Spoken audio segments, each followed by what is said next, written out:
अरे शिवमंदिर धनगराचा तो माणूस प्रत्यक्ष अहिल्याबाई होळकर शिवपिंड हातात घेऊन आपण दाखवतो आहोत. त्या अहिल्याबाई होळकरांनी अख्ख्या देशामध्ये सगळीकडे घाट बांधले, मंदिरं बांधली.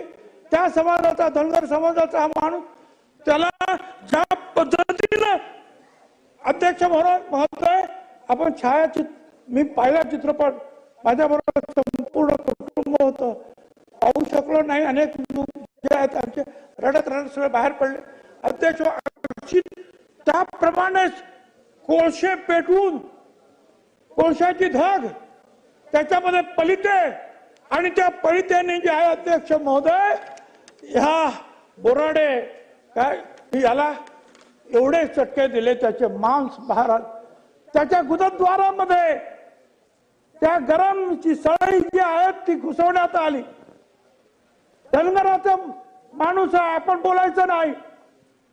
कोण करणार याचा निषेध? कुठे चाललो आम्ही? अध्यक्ष महोदय हे सगळे फोटो पहा, सगळे फोटो पहा अध्यक्ष महोदय. हे सगळे मी अध्यक्ष महोदयांना कळवलं, मी मुख्यमंत्र्यांना कळवलं.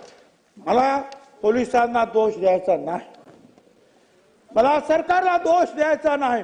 मला फक्त एवढंच म्हणायचं आहे की महाराष्ट्र कुठे चालला हा फक्त त्या पोलिसांचा प्रश्न नाही, सरकारचा नाही.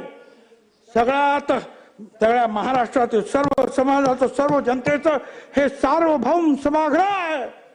अध्यक्ष महोदय, सभागृहाच्या अध्यक्षाचा आपल्या सगळ्यांचा हा प्रश्न आहे. या महाराष्ट्रामध्ये एवढं क्रौर्य कुठून आलाय? काय याच्या पाठीमागे कुठल्या शक्ती आहे? याचा कधी विचार करणार आहात की नाही? आम्ही एकमेकावर आरोप करणार आहोत, आम्ही प्रश्नाची उत्तर देणार, बस निघून जाणार. आमचं एवढंच काम आहे.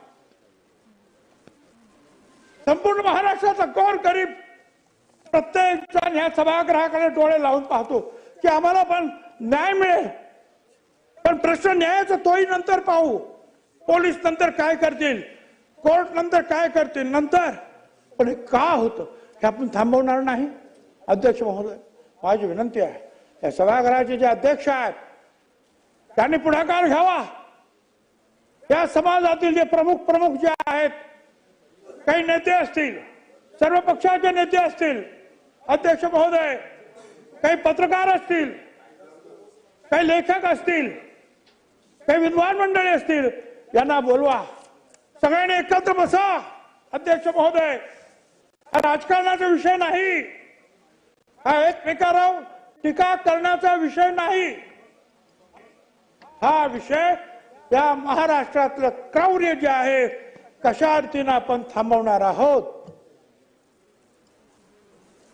हे का निर्माण झालं, कधीपासून निर्माण झालं, कुठल्या भागामध्ये हे विषय वाढीला लागले. अध्यक्ष महोदय, आपण औरंगजेबाचा निषेध केला, करायलाच पाहिजे का ज्या पद्धतीनं त्यांनी त्या गरम सळ्यांनी जे आहे महाराजांचे, संभाजी महाराजांचे डोळे फोडले, अंगावर चटके दिले. पण हा औरंगजेबीपणा या महाराष्ट्रात परत कसा काय आला? बरं, हा एकच माणूस असेल का?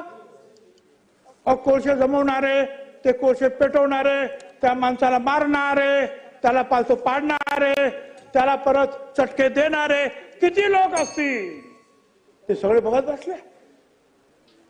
ही जी प्रवृत्ती जी आहे ही महाराष्ट्राची संस्कृती नाही अध्यक्ष महोदय. म्हणून माझी विनंती आहे, केवळ सरकार, केवळ पोलीस, केवळ SP यांना दोष देऊन नाही चालणार. महाराष्ट्रातली आपली संस्कृती संतांची भूमी आहे, त्याला पुन्हा एकदा ज्या विकास तर करायलाच पाहिजे. अमर्त्य सेन यांनी सुद्धा सांगितलं, ह्या विकासाला मानवी चेहरा पाहिजे. पण तो माणूस आज जर जनावरांसारखा मारला जात असेल तर विकास कोणासाठी करायचा आहे? आणि म्हणून अध्यक्ष महोदय, माझी आपल्याला विनंती आहे, प्रत्यक्ष अध्यक्ष महोदयाने याच्यामध्ये लक्ष घातलं पाहिजे. या राज्यातील काही ज्येष्ठ श्रेष्ठ नेत्यांना, काही वर्तमानपत्रातील काय असतील उत्तम विचार करणारे, त्यांना आता आपलं जे आहे साहित्य संमेलन झालं अतिशय ताराबाई त्या काय सुंदर बोल त्या भुजबळ सगळ्यांना साहेब बोलवा टाइम ना. संपला आहे. मागची खूप ओरड होते. 25 मिनिटं झाले. थोडक्यात पॉइंटेड घ्या ना. काय झालं आपले 25 मिनिटं झालेले आहेत. धन्यवाद.